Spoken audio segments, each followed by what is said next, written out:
why am I interested in Shankara's teaching? Shankara, of course, was teaching people to draw them to liberation from the world of samsara, to draw them to moksha. So it's very important to him that his students understood that path and were able to leave the world of superimposition, as he called it, behind, the world of samsara behind. But I'm not an Advaitin teacher. I'm a university lecturer. And we do something different. What we hope is that we'll help our students to understand that tradition as well as is possible without actually becoming a member of that tradition, though of course if I have students who are members of that tradition, that's absolutely great. Because, and I think the fact that you're here in this church tonight shows that you appreciate that fact. It is so important that we understand one another's traditions. Because otherwise, ignorance and terrible prejudices and stereotypes grow up. And it's amazing how drawing students in to learning about another tradition suddenly makes them think in a completely different way. It makes them realise that their way of thinking isn't the only one. And it makes them question their assumptions and start to see why people think and do things differently, even while we share all sorts of other things together. And so from my point of view, I can't think of anything I'd rather be doing than teaching students. It's a real privilege, and it's lovely to have you here today. I'm interested then in Shankara's teaching because it takes him and his text seriously. He took teaching seriously, I want to take him seriously, so I take teaching seriously. He's very explicit that the Upanishads teach us in particular ways. They don't just happen to go da-da-da. They know what they're doing. They're good teachers. And that's something I as a teacher can learn from. And so I will teach my Indian philosophy course in a different way from the way I'll teach an Indian storytelling course though. Because these Indian teachers teach me that you adapt your teaching methods to your pupils and to the subject that you're actually talking about. But at another level, it also helps me with Indian colleagues, and this is very important that it is with Indian colleagues, to actually challenge some of the stereotypes that have grown up about Indian teaching methods, about traditional Indian teaching methods.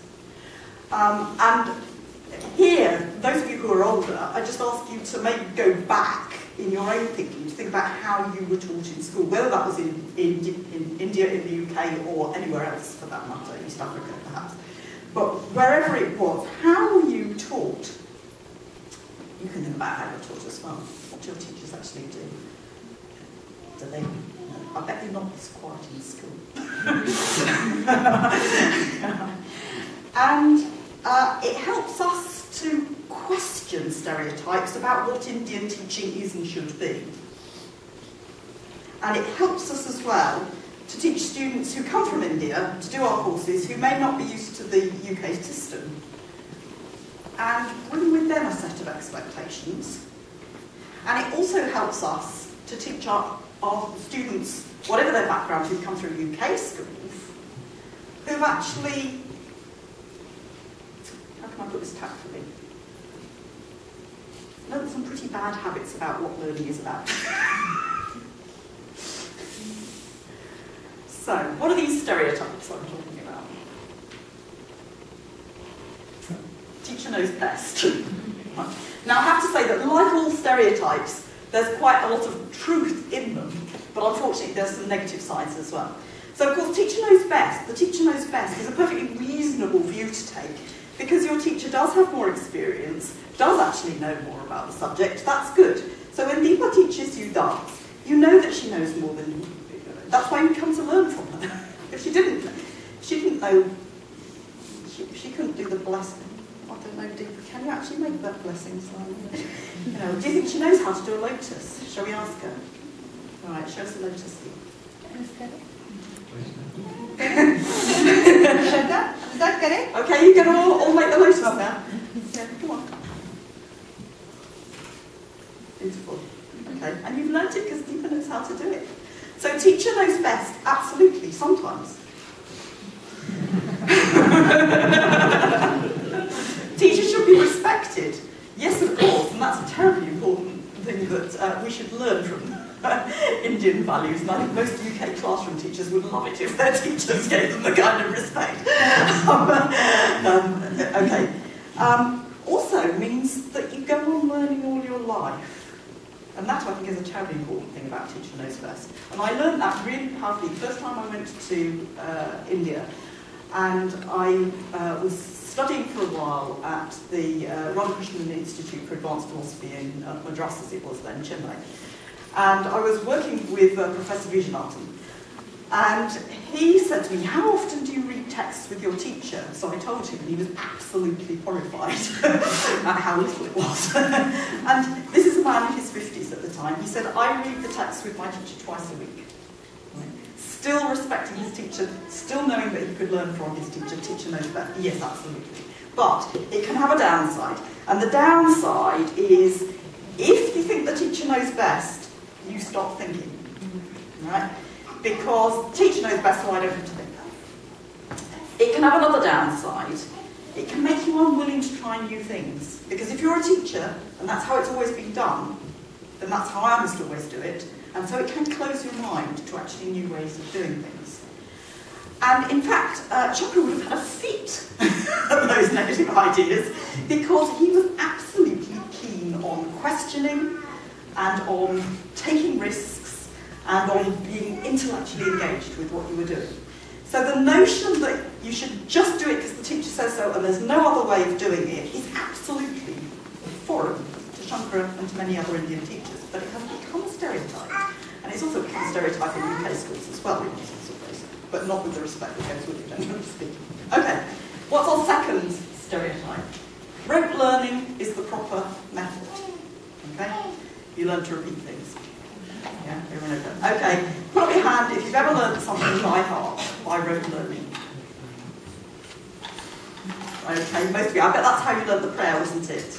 Yes, you went over and over and over it until you learned those words. Okay, and that's good, because it meant you could share that prayer with us and we could enjoy it this evening. And rote learning is often very good. Okay, who knows their 4 times table? Okay,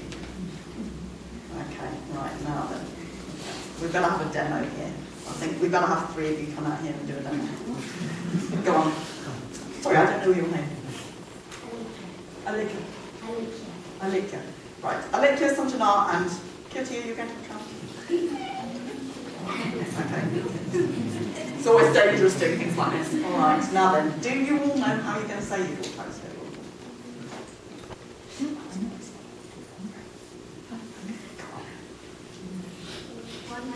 4 is 4, 2 times 4 is 8, 3 times 4 is 12, 4 times 4 is 16, 5 times 4 Okay, it's alright, I think you know it pretty well. That's good.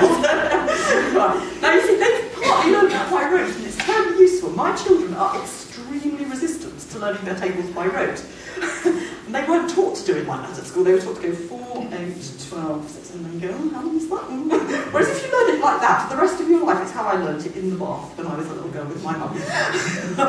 And they have learned it from 3 different schools. They're coming from 3 different That's schools. very interesting that you've learned it from 3 different schools. Yes, so maybe it's coming back in. Rote learning has its place. If you learn poetry, rote learning has its place.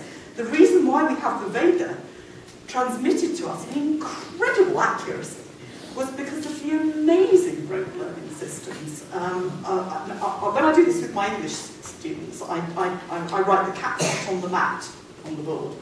Okay, and they can't really grasp that you learn the cat sat on the mat by the cat sat on sat, the mat, the cat sat on sat. Alright, you do it backwards and forwards in all sorts of different ways, and you don't then make mistakes because it gets really jammed up here. And many, many modern scholars, even scholars who study oral traditions, don't believe that Indian traditions can be passed on with that degree of accuracy, because they've never done it. And they don't trust oral memory, because they know that when you tell a story in lots of different ways, and it won't be word for word. That's very different from the way the Vedic text would. So I'm not rubbishing rote learning, but it's another one of those where it's not enough. Because what are the problems with rote learning?